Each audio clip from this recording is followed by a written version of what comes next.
ਤੁਸੀਂ ਸੱਜੀ ਅੱਖ ਦੇ ਨਾਲ ਮੈਨੂੰ ਅੱਖ ਮਾਰ ਦਿਓ। ਪਰ ਸਾਨੂੰ 1947 ਤੋਂ ਬਾਅਦ ਮੰਗਤੇ ਬਣਾਤਾ ਕਿ ਅਸੀਂ ਸਿੱਖ ਕੁਰਬਾਨੀ ਕਰਨ ਤੋਂ ਬਾਅਦ ਫੈਸਲੇ ਕਰਦੇ ਹਾਂ ਕਿ ਸਾਡੀ ਮੰਗ ਕੀ ਹੈ। ਕਿ ਜਿਹੜਾ 1946 ਦਾ ਖਾਲਿਸਤਾਨ ਦਾ ਮਤਾ ਹੈਗਾ SGPC ਦਾ, ਉਸ ਨੂੰ ਫਿਰ ਆਪਾਂ ਹਰਾ ਕਰੀਏ ਔਰ ਆਪਣਾ ਪ੍ਰੋਗਰਾਮ ਬਣਾਈਏ ਕਿ ਪਾਕਿਸਤਾਨ ਦੇ ਵਿੱਚ ਅੱਜ ਸਿੱਖ ਮੁਸਲਮਾਨ ਦੇ ਗੁਲਾਮ ਹੈ ਤੇ ਇੰਡੀਆ ਦੇ ਵਿੱਚ ਅਸੀਂ ਹਿੰਦੂ ਦੇ ਗੁਲਾਮ ਹੈ। ਜਿਵੇਂ ਕੋਇਲ ਪੰਛੀ ਕਾਵਾਂ ਦੇ ਆਲਣੇ ਦੇ ਵਿੱਚ ਆਪਣੇ ਆਂਡੇ ਦੇ ਦਿੰਦਾ ਹੈ ਤੇ ਕਾਂ ਬੱਚੇ ਕੱਢਦੇ ਹੈ, ਕਿ ਅਸੀਂ ਕੋਇਲ ਪੰਛੀ ਬਣ ਗਏ ਕਿ ਤਾਕਤ ਸਾਡੇ ਵਿੱਚ ਆਉਂਦੀ ਹੈ ਤੇ ਅਸੀਂ ਅਗਲਿਆਂ ਨੂੰ ਦੇ ਦਿੰਦੇ ਹਾਂ। ਪ੍ਰਧਾਨ ਸਾਹਿਬ, ਮਤਾ ਪਾਸ ਹੋ ਗਿਆ ਖਾਲਿਸਤਾਨ ਦਾ।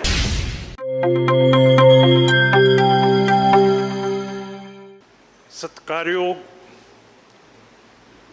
ਪੰਥ ਦੇ ਮਹਾਨ ਜਥੇਦਾਰ ਸਾਹਿਬਾਨ, ਬੀਬੀ ਸਾਹਿਬਾਨ, ਪ੍ਰਧਾਨ ਸਾਹਿਬ SGPC ਦੇ, ਨਿਮਰਤਾ ਸਾਹਿਬ, ਤੁਹਾਨੂੰ ਸਾਰਿਆਂ ਨੂੰ ਨਿਮਰਤਾ ਸਹਿਤ ਫਤਿਹ ਅਰਜ਼ ਕਰਦੇ ਹਾਂ।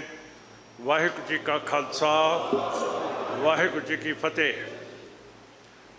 ਸਿੱਖ ਕੌਮ ਦੇ ਵਿੱਚ ਬੰਦੀ ਅੱਜ ਦੀ ਦਿਹਾੜੀ ਨਹੀਂ ਬਣੇ। ਗੁਰੂ ਨਾਨਕ ਸਾਹਿਬ ਨੂੰ ਵੀ ਬਾਬਰ ਨੇ ਕੈਦ ਕੀਤਾ ਸੀਗਾ, ਪਰ ਉਹਨਾਂ ਦੀ ਰਿਹਾਈ ਹੋਈ ਸੀਗੀ। ਅਸੀਂ ਜ਼ਿਕਰ ਕੀਤਾ ਨੌਵੇਂ ਪਾਤਸ਼ਾਹ ਦਾ, ਜਿਨ੍ਹਾਂ ਨੇ ਹਿੰਦੂ ਧਰਮ ਦੇ ਉੱਤੇ ਵੱਡਾ ਪਰਉਪਕਾਰ ਕੀਤਾ, ਜਿਹੜਾ ਖੁਦ ਜਨੇਊ ਨਹੀਂ ਸੀ ਪਹਿਨਦੇ, ਪਰ ਜੋ ਔਰੰਗਜ਼ੇਬ ਬਾਦਸ਼ਾਹ ਹਿੰਦੂਆਂ ਦਾ ਜਨੇਊ ਲਾ ਕੇ ਜਿੰਨਾ ਚਿਰ ਸਵਾ ਮਨ ਜਨੇਊ ਨਹੀਂ ਸੀ ਤੋਲਦਾ, ਉਨਾ ਚਿਰ ਉਹ ਆਪਣਾ ਪ੍ਰਸ਼ਾਦਾ ਨਹੀਂ ਸੀ ਛਕ ਸਕਦਾ। ਇਹੋ ਜਿਹੀਆਂ ਚੀਜ਼ਾਂ ਸਾਡੇ ਹਾਕਮਾਂ ਨੂੰ ਯਾਦ ਹੁੰਦੀਆਂ। ਪਰ ਛੇਵੇਂ ਪਾਤਸ਼ਾਹ ਦੀ ਜਦੋਂ ਰਿਹਾਈ ਹੋਈ ਗਵਾਲੀਅਰ ਦੇ ਕਿਲੇ ਤੋਂ, ਉਹਨਾਂ ਨੇ ਵੀ ਜਹਾਂਗੀਰ ਬਾਦਸ਼ਾਹ ਨੂੰ ਕਿਹਾ ਕਿ ਮੈਂ ਰਿਹਾਈ ਨਹੀਂ ਲੈਣੀ ਜਿੰਨਾ ਚਿਰ 52 ਹਿੰਦੂ ਰਾਜੇ ਮੇਰੇ ਨਾਲ ਰਿਹਾ ਨਹੀਂ ਕਰੇਗਾ। ਜਹਾਂਗੀਰ ਬਾਦਸ਼ਾਹ ਨੇ ਮਹਾਰਾਜ ਦਾ ਹੁਕਮ ਮੰਨਿਆ ਔਰ ਉਹ 52 ਹਿੰਦੂ ਰਾਜੇ ਮਹਾਰਾਜ ਦੇ ਨਾਲ ਰਿਹਾ ਕੀਤੇ। ਪਰ ਮੈਨੂੰ ਸਮਝ ਨਹੀਂ ਹੈ ਕਿ 1947 ਤੋਂ ਪਹਿਲਾਂ ਆਪਾਂ ਕਹਿੰਦੇ ਹਾਂ ਕਿ ਸਿੱਖਾਂ ਨੇ ਸਭ ਤੋਂ ਜ਼ਿਆਦਾ ਕੁਰਬਾਨੀਆਂ ਕੀਤੀਆਂ।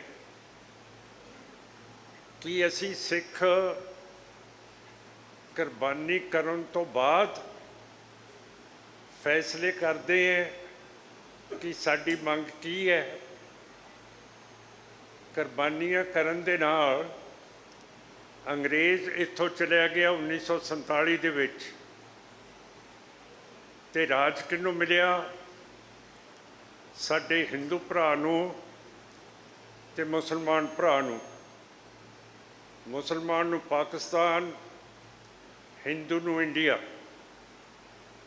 ਜਿਹੜੀ ਅੱਜ ਇੱਥੇ ਬੈਠਕ ਹੈ, ਇਹ ਤਾਂ ਹੀ ਬੈਠਕ ਹੈ ਕਿ ਪਾਕਿਸਤਾਨ ਦੇ ਵਿੱਚ ਅੱਜ ਸਿੱਖ ਮੁਸਲਮਾਨ ਦੇ ਗੁਲਾਮ ਹੈ ਤੇ ਇੰਡੀਆ ਦੇ ਵਿੱਚ ਅਸੀਂ ਹਿੰਦੂ ਦੇ ਗੁਲਾਮ ਹੈ। ਕੀ ਹੁਣ ਸਾਰੇ ਜੀਵਨਾਂ ਦੇ ਵਿੱਚ ਅਸੀਂ ਆਪਣੀ ਤਕਦੀਰ ਦਾ ਫੈਸਲਾ ਨਹੀਂ ਕਰਾਂਗੇ? ਕਿਸੇ ਹੱਥ ਦੇ ਵਿੱਚ ਫੜਾਵਾਂਗੇ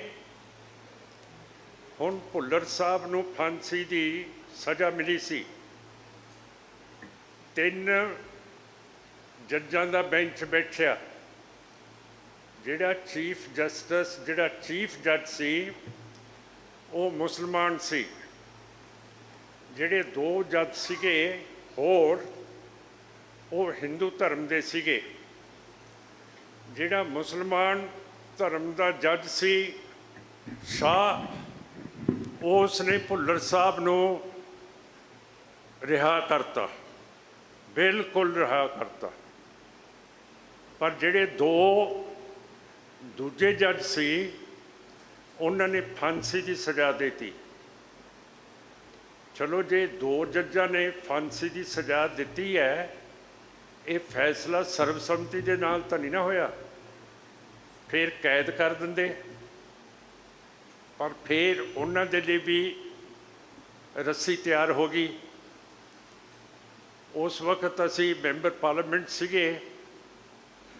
ਬਾਦਲ ਸਾਹਿਬ, ਢੀਂਡਸਾ ਸਾਹਿਬ, ਸ਼ਾਇਦ ਭੁੰਦਰ ਸਾਹਿਬ ਵੀ ਨਾਲ ਸੀਗੇ, ਜ਼ੋਰਾ ਸਿੰਘ ਮਾਨ ਸਾਹਿਬ, ਤੁੜ ਸਾਹਿਬ। ਅਸੀਂ ਸਾਰੇ ਅਡਵਾਨੀ ਨੂੰ ਮਿਲੇ, ਜਿਹੜਾ ਹੋਮ ਮਿਨਿਸਟਰ ਸੀਗਾ, ਅਤੇ ਉਹਨੂੰ ਕਿਹਾ ਕਿ ਭੁੱਲਰ ਸਾਹਿਬ ਨੂੰ ਫਾਂਸੀ ਨਹੀਂ ਦੇਣੀ ਚਾਹੀਦੀ। ਉਹ ਬੋਲਿਆ ਤਾਂ ਕੁਛ ਹੈ ਨਹੀਂ, ਪਰ ਉਹ ਇਸ਼ਾਰਾ ਸੀ ਉਹਦਾ ਕਿ ਮੈਂ ਤੁਹਾਡੇ ਨਾਲ ਸਹਿਮਤ ਹਾਂ। ਸੋ ਸਾਧ ਸੰਗਤ ਜੀ, ਕਿਸੇ ਦੇ ਹੱਥ ਗੁਲਾਮ ਫੜਾ ਦੇਣੀ, ਮੈਂ ਤਾਂ ਨਹੀਂ ਸਮਝਦਾ ਕਿ ਸਿੱਖ ਧਰਮ ਅਤੇ ਸਿੱਖ ਸਿਆਸਤ ਦੇ ਵਿੱਚ ਸਿਆਣਪ ਹੈਗੀ ਹੈ। ਕਿ ਸਾਡੀ ਸਿੱਖ ਕੌਮ ਇੰਨਾ ਰਾਜ ਭਾਗ ਭੁਗਤ ਕੇ ਅੱਜ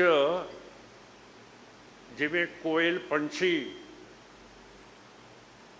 ਕਾਵਾਂ ਦੇ ਆਲਣੇ ਦੇ ਵਿੱਚ ਆਪਣੇ ਆਂਡੇ ਦੇ ਦਿੰਦਾ ਹੈ ਅਤੇ ਕਾਂ ਬੱਚੇ ਕੱਢਦੇ ਹੈ, ਕਿ ਅਸੀਂ ਕੋਇਲ ਪੰਛੀ ਬਣ ਗਏ। ਕਿ ਤਾਕਤ ਸਾਡੇ ਵਿੱਚ ਆਉਂਦੀ ਹੈ ਅਤੇ ਅਸੀਂ ਅਗਲਿਆਂ ਨੂੰ ਦੇ ਦਿੰਦੇ ਹਾਂ। ਜੇ ਸਾਰੀਆਂ ਕੁਰਬਾਨੀਆਂ ਕੀਤੀਆਂ ਆਜ਼ਾਦੀ ਦੇ ਲਈ, ਅੱਜ ਮਾਫ਼ ਕਰਨਾ, ਹੈਗੇ ਤਾਂ ਆਪਾਂ ਸਿੰਘ ਹੈ, ਪਰ ਇੱਥੇ ਹੱਥ ਟੱਡਣ ਦੇ ਲਈ ਵੀ ਬੈਠੇ ਹੈ ਕਿ ਹੁਕੂਮਤ ਦੀ ਅਸੀਂ ਬੇਨਤੀ ਕਰੀਏ, ਮੰਗ ਕਰੀਏ ਕਿ ਜਿਹੜੇ 30 ਸਾਲਾਂ ਤੋਂ ਸਿੱਖ ਤੁਸੀਂ ਬੰਦੀ ਬਣਾ ਕੇ ਰੱਖੇ ਹੈ, ਉਹ ਤੁਸੀਂ ਛੱਡਦੇ ਨਹੀਂ, ਉਹਨਾਂ ਨੂੰ ਪੇਰੋਲ ਨਹੀਂ ਦਿੰਦੇ ਹੈਗੇ। ਸੌਦੇ ਸਾਧ ਰਾਮ ਰਹੀਮ ਨੂੰ ਪਰੋਲ ਮਿਲ ਜਾਂਦੀ ਹੈ। ਜਿਹਨੇ ਜਬਰ ਜਨਾਹ ਕੀਤਾ, ਜਿਹਨੇ ਕਤਲ ਕੀਤੇ ਹੈ, ਜਿਹਨੇ ਗੁਰੂ ਗ੍ਰੰਥ ਸਾਹਿਬ ਦੀ ਬੇਅਦਬੀ ਕੀਤੀ ਹੈ, ਫਿਰ ਆਪਣਾ ਸਟੇਟਸ ਅੱਜ ਇੰਡੀਆ ਦੇ ਵਿੱਚ ਕਾਹਦਾ? ਕਿ ਇਸੇ ਤਰ੍ਹਾਂ ਹੀ ਹੁਣ ਆਪਾਂ ਨੇ ਮੰਗੀ ਜਾਣਾ, ਮੰਗੀ ਜਾਣਾ। ਜੇ ਕਿਤੇ ਕਾਲ ਪੈ ਜੇ, ਉੱਥੇ ਸਿੱਖ ਦਿੰਦੇ ਹੈ, ਸੇਵਾ ਕਰਦੇ ਹੈ। ਕੋਈ ਤਕਲੀਫ ਆ ਜੇ, ਉੱਥੇ ਸੇਵਾ ਕਰਦੇ ਹੈ। ਪਰ ਸਾਨੂੰ 1947 ਤੋਂ ਬਾਅਦ ਮੰਗਤੇ ਬਣਾਤਾ। ਔਰ ਸਾਡੀ ਪਾਰਟੀ ਨੇ ਯਤਨ ਕੀਤੇ ਸੀਗੇ, ਬਰਗਾੜੀ ਦੇ ਵਿੱਚ 2018 ਦੇ ਵਿੱਚ ਮੋਰਚਾ ਲਾਇਆ ਸੀ।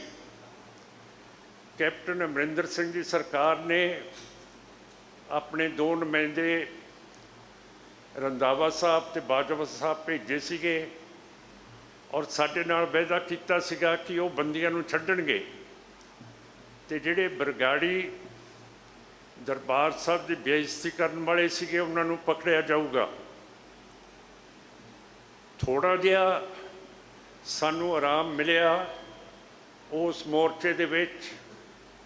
ਕਈ ਪੁਰਾਣੇ ਸਿੱਖ ਜੇਲ੍ਹਾਂ ਦੇ ਵਿੱਚੋਂ ਛੁੱਟੇ, ਕਈਆਂ ਨੂੰ ਪੈਰੋਲ ਮਿਲੇਗੀ, ਪਰ ਪੂਰਾ ਵਾਅਦਾ ਸਰਕਾਰ ਨੇ ਨਹੀਂ ਕੀਤਾ ਹੈ। ਕਿਹਾ ਸੀ ਕਿ ਅਸੀਂ ਗ੍ਰਿਫਤਾਰ ਕਰਾਂਗੇ ਸੈਣੀ ਸਾਰਿਆਂ ਨੂੰ, पर जो साडे कोले गुरु ग्रंथ साहब की हाज़री ते संगत की हाज़री दे विच कैप्टन अमरिंदर सिंह ने नुमाइंदियां ने कीते, वो उन्होंने पूरे नहीं कीते हैगे। इस तो बाद फिर असी सोचा कि एक होर मोर्चा ला दीए, तो वो फिर असी अज एक होर मोर्चे दे विच बैठे हैं बरगाड़ी विखे, जिन्हों अज 314 दिन हो गए है। रोज़ गुरु दे सिख बीबियां गिरफ्तारी देण आउंदे है, ते 1 तरीक नूं जून नूं असी एक वड्डा दिन मना रहे हैं कि इन्ने दिन हो गए है साडे मोर्चे नूं, पर अजे तक बंदी सिख छुट्टे नहीं है।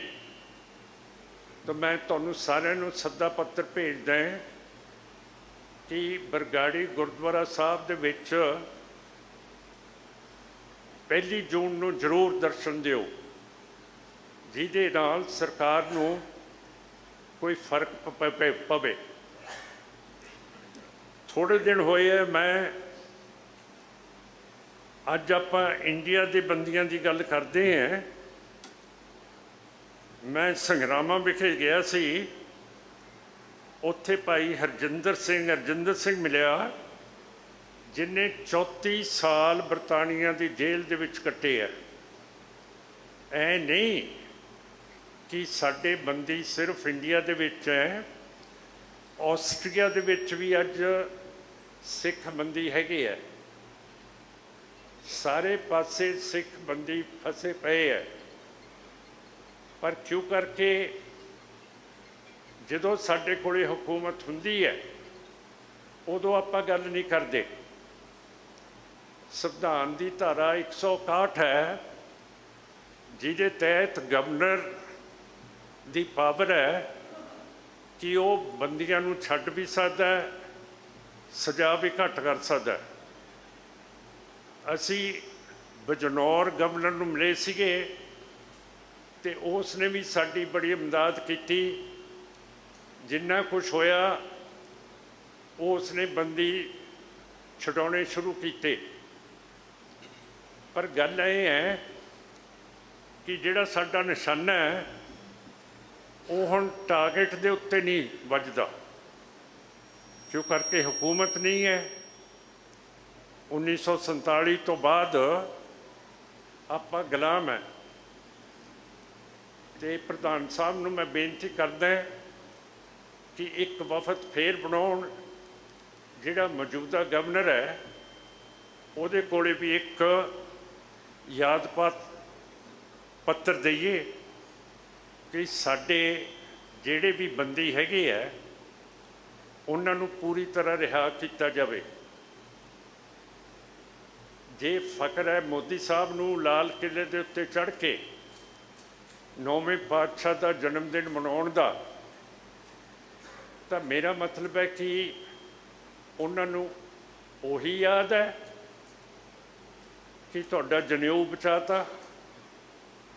तो जिहड़े सिखां ने 1984 दे विच बरतानिया की फौज का, सोवियत रूस का, इंडिया की फौज का इत्थे संत जरनैल सिंह भिंडरांवालियां दे मतहत होके मुकाबला किया।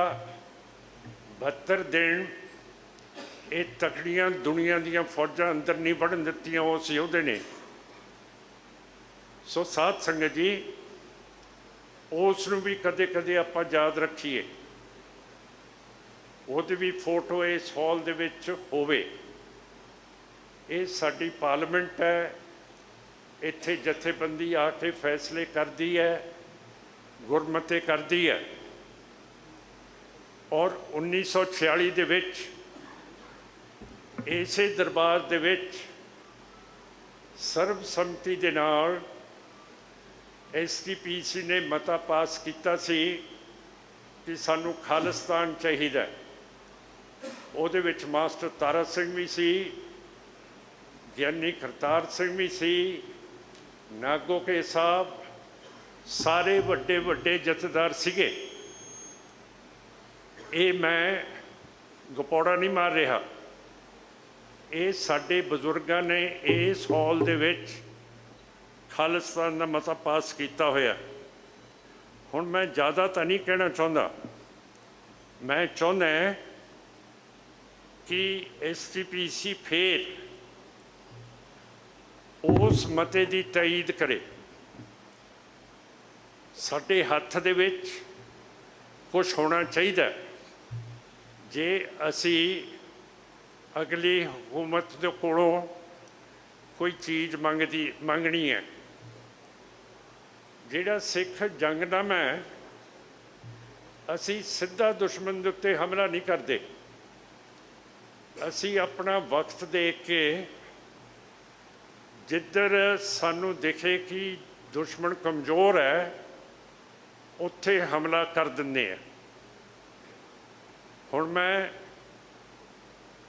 ਫਤਿਹ ਤੋਂ ਪਹਿਲਾਂ ਇੱਕ ਨਾਅਰਾ ਮਾਰੂੰਗਾ ਕਿ ਜਿਹੜਾ 1946 ਦਾ ਖਾਲਿਸਤਾਨ ਦਾ ਮਤਾ ਹੈਗਾ SGPC ਦਾ, ਉਸ ਨੂੰ ਫਿਰ ਆਪਾਂ ਹਰਾ ਕਰੀਏ ਔਰ ਆਪਣਾ ਪ੍ਰੋਗਰਾਮ ਬਣਾਈਏ। ਹੁਣ ਕਿਉਂ ਕਰਕੇ ਸਿੱਖ ਕੌਮ ਸਿੱਧਾ ਹਮਲਾ ਨਹੀਂ ਕਰਦੀ। ਮੈਂ ਜਕਾਰਾ ਬੁਲਾਊਂਗਾ, ਤੁਸੀਂ ਹੱਥ ਨਹੀਂ ਖੜੇ ਕਰਨੇ ਹਾਂ ਦੇ ਜਵਾਬ ਦੇ ਵਿੱਚ। ਮੈਂ ਇਸ ਤਰ੍ਹਾਂ ਸਾਰੇ ਦੇਖੀ ਜਾਊਂਗਾ, ਤੁਸੀਂ ਸੱਜੀ ਅੱਖ ਦੇ ਨਾਲ ਮੈਨੂੰ ਅੱਖ ਮਾਰ ਦਿਓ।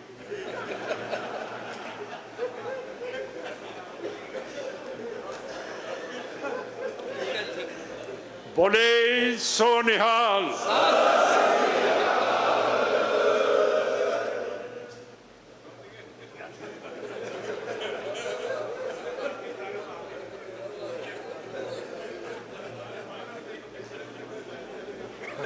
ਚਲੋ ਪ੍ਰਧਾਨ ਸਾਹਿਬ, ਮਤਾ ਪਾਸ ਹੋ ਗਿਆ ਖਾਲਿਸਤਾਨ ਦਾ। ਵਾਹਿਗੁਰੂ ਜੀ ਕਾ ਖਾਲਸਾ, ਵਾਹਿਗੁਰੂ ਜੀ ਕੀ ਫਤਿਹ।